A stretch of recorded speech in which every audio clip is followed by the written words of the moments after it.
Update sa pulis na natagpo ang patay sa septic tank o Poso Negro sa Malolos, Bulacan. 1 milyong piso ang pabuya ng Department of the Interior and Local Government sa makakapagturo sa iba pang mga suspect sa pagpatay kay Police Staff Sergeant Renato Casaway Jr. Yung mga gantong klaseng bagay ay hindi natin pwedeng palusutin. I am announcing a 1 million peso reward for information leading to the arrest. Inilabas din ng DILG at Philippine National Police ang ilang kuha ng CCTV na may kinalaman sa pagpatay kay Casaway.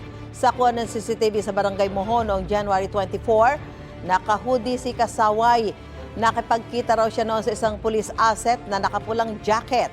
Hindi na nahagip ng CCTV pero sunod-sunod na umalingaw-ngaw ang putok ng baril. Maririnig din sa video ang pag-utos ng asset sa kanyang mga kasama. Pinagtulungan umano nilang maitapon si Casaway sa Poso Negro. 4 na suspect ang arestado kabilang ang isang Police Corporal Vivencio Abalos. Tinutugis na ang 7 suspect kabilang ang gunman. Batay sa investigasyon, may kinalaman sa trabaho ang pagpatay kay Casaway na miyembro ng Drug Enforcement Group.